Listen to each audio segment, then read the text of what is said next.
Okay, last night, the U.S. Senate passed a bill that could end the government shutdown. It now heads to the House. Worth noting that Democratic senators from Oregon and Washington voted against the legislation, saying it fails to address rising health insurance costs. On social media last night, Oregon Senator Ron Wyden wrote, "My red line has always been lowering health costs for Americans. Donald Trump and Republicans don't want an agreement that meets that bar. I'm a no."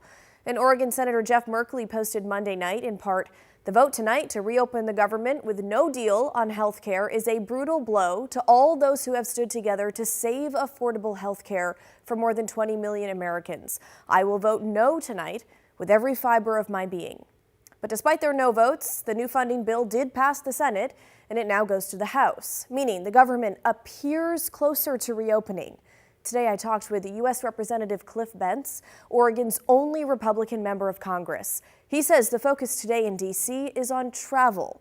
With all the delays and canceled flights due to the shutdown, he says it's unclear if House lawmakers will be able to make it back to Washington in time to vote on that bill. The vote is scheduled for Wednesday afternoon. Today, Representative Bentz put the blame on Democrats for all of this. Well, it'd be difficult not to blame the Democrats. We here in the House passed the continuing resolution before the end of the fiscal year, and so the Democrats certainly had every chance to pass it in the Senate, and they chose not to. So, shutting down the government is squarely on the Democrats refusing to vote to continue keeping the government open while we debated the issues all of us are concerned about. What is your message to all the Oregon Democrats who voted no repeatedly on bills to reopen the government? Well, I would ask them what they got for it. I'd go back and take a look at what was offered the day we walked home and what's in the current package. And I think you'd see that they could have obtained what's in the current package 7 weeks ago, but really what we should be focusing on now is what are we going to, let's make sure our optimism is not misplaced. We actually have to pass this bill in the House first, then we'll see if that happens tomorrow. So the bill that passed the Senate last night, while not perfect, Representative Bentz says, includes $170 billion to fund SNAP, formerly known as food stamps, along with money for air traffic controllers and a guarantee that a Democratic health care bill will see a vote in December.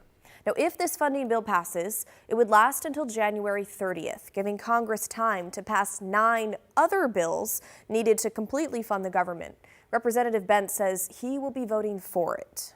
Do you think it has the votes in the House? I do, yes, but you never really know until you get together and sit there and talk it through. So that's what we'll be doing as soon as everyone arrives back here. Do you anticipate any changes being made to the bill in the House? I think that highly unlikely. So there's nothing you would want to change? Oh, no, I didn't say that. There's always things you'd like to change in these bills, but if you're going to work as a democracy, you have to learn that you don't always get just your way, and that's something that's terrifically important. I think a lot of people have forgotten about the necessity of getting along. Bentz represents Oregon's 2nd congressional district in eastern Oregon, where more than 165,000 people receive SNAP benefits each month. Due to the government shutdown, that program ran out of money. And tonight, the Supreme Court extended the temporary pause on SNAP payments for November until at least midnight Thursday. However, Oregonians already received their full SNAP benefits late last week after a federal judge ordered the Trump administration fully fund the program during the shutdown by using contingency funds. Oregon was one of the first states to send out those benefits following the ruling. But over the weekend, Trump told states to reverse any SNAP payments. This SNAP debacle that you're describing is a direct result of the government closing. So please don't hop over that. Let's remind ourselves of why we're in this boat. And so, as I indicated earlier, we in the House passed the continuing resolution that would have kept the government open and kept SNAP fully funded. And the Democrats chose to vote no.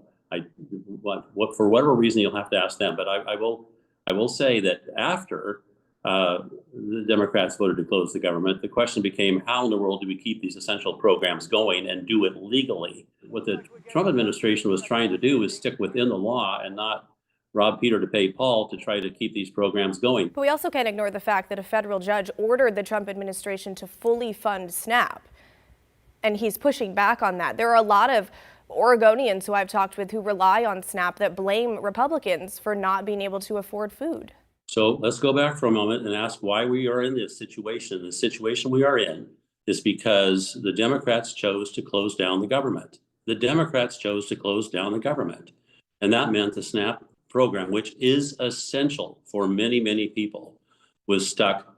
The administration was stuck trying to scrounge up the money, looking through the sofa cushions to try to keep it going. And one other point that's worthy of note. Many people have said, well, gee, you Republicans could have taken care of this because you control all three branches of government. But we don't. We control the House by a couple of votes. We control the White House, President Trump. But the Senate requires on bills like this 60 votes. The Republicans have 53. This is why you have to go find help when you want to pass one of these bills from the Democrats. Now, Representative Bentz says he hopes the government will reopen tomorrow afternoon, but that there are no guarantees. I think it would be extremely sad if Democrats didn't join us tomorrow, but I understand that they're whipping against voting for the bill, which is really something. My message is that Now, late last month, I sat down with Oregon Democratic Senator Ron Wyden to get his take on the government shutdown and its impacts on Oregonians. If you missed it, you can find that interview on our website, kgw.com, or our YouTube page, or the KGW Plus TV app. But we want to hear from you. Did anything Representative Bentz say stand out to you? How has this shutdown impacted you and your family? Let us know. Email us at thestory@kgw.com or call and leave us a voicemail, 503-226-5090.